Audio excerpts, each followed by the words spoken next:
This is Mayo Clinic Talks, a curated weekly podcast for physicians and healthcare providers. I'm Amit Ghosh, a general internist at Mayo Clinic in Rochester, Minnesota. The topic for today's discussion is going to be the COVID-19 registry. And joining us today is Dr. Rahul Kashyap, who's a research scientist and assistant professor of anesthesiology in the Department of Anesthesia and Critical Care Medicine. Thank you for joining us today, Rahul. Happy to be here. Thanks for having me. So Rahul, let me start by asking you the question as to if you could describe what the COVID-19 registry is. What are the different components of this registry and what is being collected in this registry? So let me start with why the Simon Sinek has mentioned that why we embark on this journey. The idea was to have the real-time data collection done for COVID-19 patients. So we can collect the data, do the near real-time analysis, and then feed back the data to practice to enhance the practice. And that's where we started. One experience we all had it with the Ebola pandemic, where it took us a while as a country. It took us a while to be agree upon what data points would be collected, and by the time we were ready, it was done.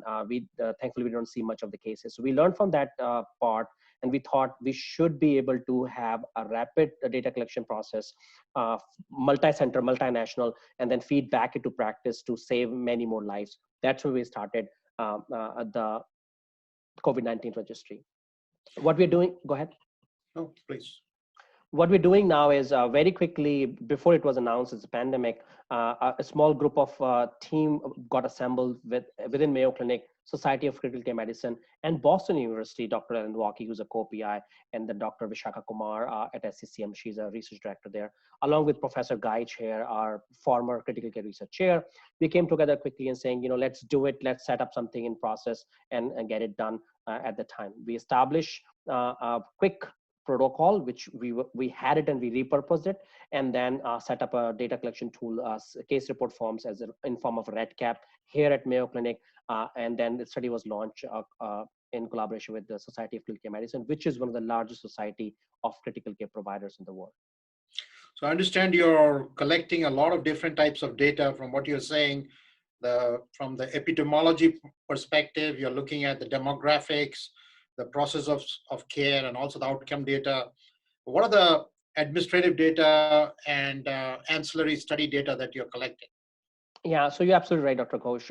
We are collecting a wide array of data. The large data set is pretty huge at this point, including our epidemiological data, why signs and symptoms, where these patients are coming, are they healthcare workers among these patients when they're coming to hospitals, our simple basic demographic data, the process of care in terms of what resources they're utilizing, as well as syndromes and medications and treatment, and our in-hospital outcomes data as well. We are working right now with different agencies to see if we can capture post-ICU data or post-hospital data as well. It's too early to tell at this point, but the efforts are going on.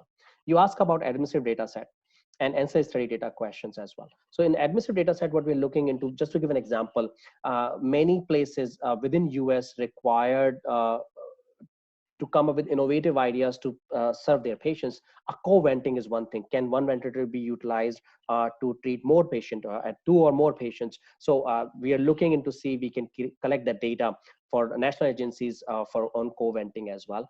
We are collecting data on resources utilization or lack of resources from administrative standpoint. Again, idea is not to have anybody look bad. This is all going to be a pooled data set and try to see we can divert the resources in real time if we learn from this databases. NCIS study is a typical format where we not only collect the main data set, and if there's an ever-changing field and requirement for other data sets to collect, we set that process and then we are adding those data points, including echocardiography images or data around it, ECG images or data around it, pediatric pertinent data points, cancer pertinent data points, and cardiology and GI pertinent data points. So those will serve to some of those NCIS studies within institution and globally.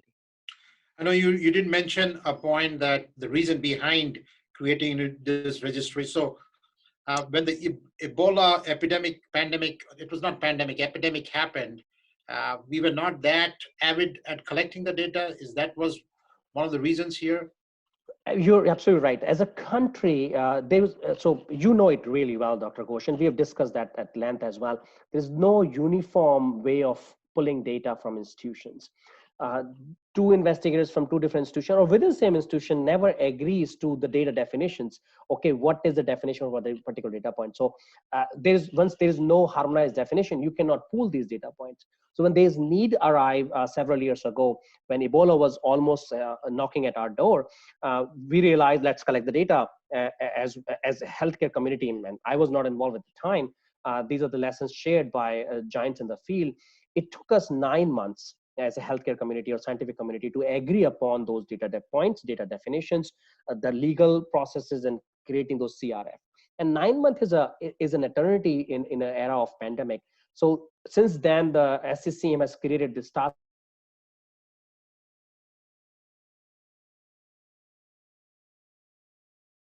force or work group point. So we were already working in that area, but now it's all fastened up because of the pandemic and needs for our clinical community. So your experience or your society's experience with Ebola epidemic and how effective we were and how or lack of it is the cause of creating now a phenomenon where you're saying you're rapidly collecting the data, you already have some real-time analysis, and you're able to disseminate. Is that correct in my saying it and thinking about it, or could you just expound over it a bit more? You're asking phenomenal questions, which is giving us opportunity to explain further. So I would not say that it's SCCM's experience; it's lesson learned from during that time from others. We decided to see we want to be a leader in this field to make sure that data harmonization is going on. Now, in terms of coming into data analysis and dissemination part of it, I think that is crucial.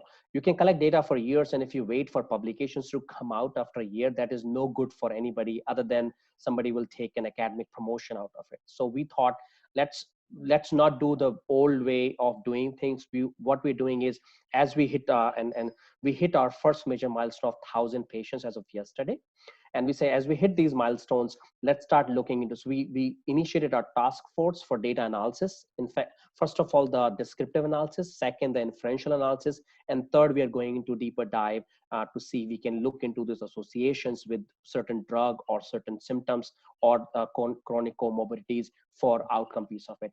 And we are working parallelly to create dashboards for public consumption as well as investigators and healthcare community consumption.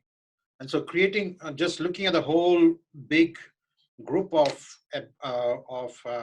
COVID-19, you're collecting data on only the patients who are hospitalized and in critical care. Is that correct in my understanding? You're not looking at the whole other group of patients. So your 1,000 patients, getting to know that about 20% of patients might end up, 15 to 20% might need admission. So you're just collecting data on that 15 to 20%. Am I correct in thinking that? So yeah, thanks for opportunity for clarification. So COVID-19 virus COVID-19 registry consists of any hospitalized patient with COVID-19 positive or pending or high clinical suspicion. It only excludes patients who are outpatient, never got to the hospital. That is our inclusion criteria. And we have efforts within our institution at Mayo Clinic where other registries are capturing those patients as well as convalescent plasma as well as in other opportunities too. In this 1,000 patient, majority of these patients have been to either actual ICUs or makeshift ICUs. So at this point, given that these patients are critically ill or sick enough to be in ICU or a makeshift ICU, requiring ICU level of care, if they could not be in physical ICUs because of the beds are filled, they are being somewhere else and we are capturing them. So any hospitalized patient who get hospitalized to any of the participating center is a fair game into the registry. That's good. And how are you collecting the data for the registries? There's so much variability. We have different electronic medical record system, data capture system. What are you doing nationally to capture this data? So that is the biggest challenge. That was the biggest challenge. People could not do it. So what we have deployed many different strategies. First of all, excuse me, we created this standard data collection form or case report form on RADCAP, and you're very familiar with RADCAP and most institutions who are involved with. This allows you to collect data in certain format that everybody has to agree upon. To go with this REDCap, we have created an SOP, standard operating procedure, to define what these data points should be there in terms of definitions and days, and what different medications we are talking about and doses and so on and so forth. So that covers manual data collection at each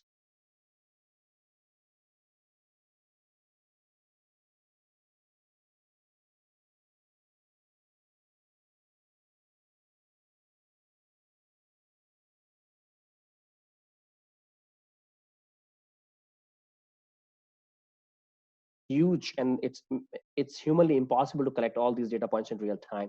So we are working with the Epic and Cerner and other electronic environments, where we're trying to see we can create or optimize some of these SQL queries, and they could be shared across the platform for people to pull this data. So that we decided divided data into three phases: core data sets, enhanced data set, and full data sets. For enhanced data set and full data set, which requires daily data points or highest and lowest value of vitals and lab values and so on and so forth, that could come directly from EMR or electronic medical records once it has been optimized to the needs of the registry. We are working on that process as we speak, and we are hoping in next several weeks we should be able to have the data automation started to feed to the registry as well. And SQL stands for? It's a IT terminology. I don't know what SQL means. Is one of the languages the data comes into. I can look into and Google as we speak. Well, that's good to know. So My once apologies. you're capturing all these data, so you have a group, you're training people at each hospital to capture in a particular fashion your data to be in this case series, as I'm understanding, and then you're going to either manually feed it or and also get with automation, because there's a huge amount of data. I can understand these patients' variables are changing every day in the ICU, and that's So humongous. yeah, thankfully the REDCap is easy to follow, and then there are instructions there already. And we recorded some of the learning, the learning videos, and each center, before they start collecting data, they get to watch these videos, go through the standard operating procedure as well. And still they have a doubt, they come on these weekly meetings with investigators and study coordinators, and still more doubt, then we go one-on-one and talk to them to make sure that all concerns are taken away. So how are you going to communicate this data? How are you going to disseminate the information which you're collecting through the registry? You said that you can't wait for 9 months. So what is your goal right now? What are you going to do with the data? So the virus COVID-19 registry was set with single mission, where we wanted to collect the data in real time, analyze it in real time, and feed it back to the practice. And we are still true to the mission as of today.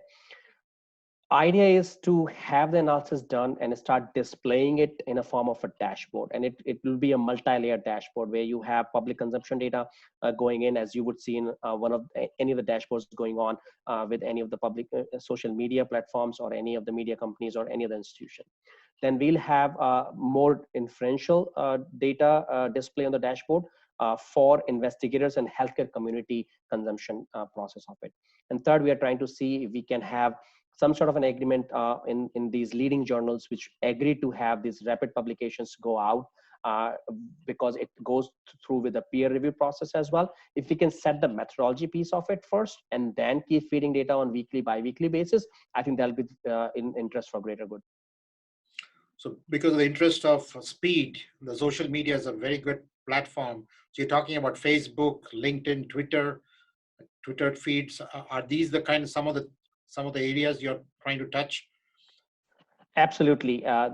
So I think at this phase, we need as many centers as to join. And the reason of having some of these Twitter or LinkedIn or Facebook in that capacity to reach out to people who are still contemplating or who are looking ways to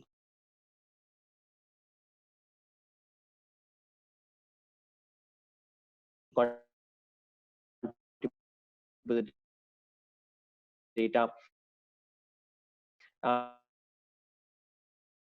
Information is worse than no data and no interpretation. So we want to make sure that we have enough safeguards in place. We're working with experts within the country and outside as well, who are informing, actually leading some of these data analysis process as well as the dashboard process. and then go through with the executive committee within SCCM and investigators. And once it passed through all the scrutiny, then data will get out. And I think we are putting the provisions for data to be captured in the form of infographics, could be easily shared on multiple social media platforms across Facebook, LinkedIn, Twitter, or any other social media. So how do you think this registry, as I am thinking about aloud, I'm thinking that your registry is going to affect policy. It will affect clinical practice. It will affect how we are managing the supply chain management. And I'm also thinking that even though we are talking about the flattening of the curve, we are trying to open up our businesses everywhere. And there's a small fear that there'll be another spike, as CDC has said, later on in the year. So there could be a double spike later. But in the meantime, I can see a great benefit coming out from your registry and the data. So can you tell me in the short-term phase and the long-term phase, or in the mid-term phase, how is this registry going to affect policies?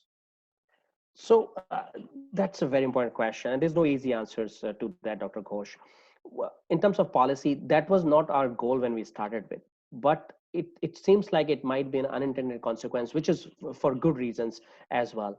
Few things in short term should come out as like this data should, or any of the registry's data should provide us more insight, so we stay away from this anecdotal social media based practice as SMBM practices rather than evidence based medicine practice in a sense. So that will be the first help should come out from this data. Two is in terms of what we're learning is in data harmonization, the legal issues and other issues when the data has to be shared or pulled together. We are doing like a makeshift approach where we putting together and then if these barriers are down. I think that should open up discussion at national level, that we should have these policies in place where at the time of national emergencies, God forbid for next wave or God forbid the next pandemic, some of these barriers for data sharing across institution should be lowered. Of course, we want to make sure that the data is protected, no personal information gets out, but barring any of these things, there should be policy changes which allows us to share the data across the platform, across institutions, and on regular basis. That was, I think, short-term opportunity. And you talk about the midterm and long-term opportunity as well. I think you're absolutely right. CDC, knowing any pandemic in that nature, the second wave is imminent, especially in October, where the new flu season is going to come out, then it might piggyback on that one as well. So we have to prepare now what we're doing it, lessons learned from it, keep the ball rolling, and make sure that we are ready for that second phase. The data is feeding the practice in real time. And long term, of course, as I mentioned, and you mentioned, it's going to be very important that these infrastructures are in place, especially the Institution Review Board, ethical committees, legal, data user agreements, and so on and so forth. And even publication process now, it'll be a loss if we don't enhance our peer review publication process. It doesn't have to wait for 3, 6, or 9 months or a year to publish a good quality data. So Dr. Kashyap, can you talk about your social media presence? We're going to include all of these data in our website, but just briefly let us know what you're doing with COVID. Absolutely.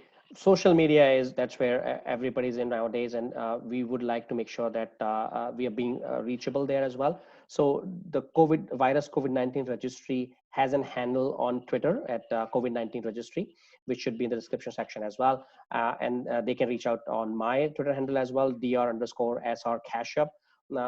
We have a presence on Facebook and LinkedIn as well. We are tweeting on a regular basis. Believe it or not, we would like to tweet more, but at this point we are really busy in onboarding process and having a quality data. So please do reach out to us on any of the social media platforms, and then we will try to push out some infographics once it's analyzed and scrutinized and it's available to follow in any of these 3 platforms at this point. So we have been talking with Dr. Rahul Kashyap, who's a principal investigator of the virus COVID-19 registry, and the information which is going to come from this registry is going to be of great benefit in understanding the whole process of this complex illness which has currently afflicted all of us. Thank you for your time, Rahul. If you have enjoyed the Mayo Clinic Talks podcast, please subscribe, stay healthy, and I'll see you back next week. Thanks for having me.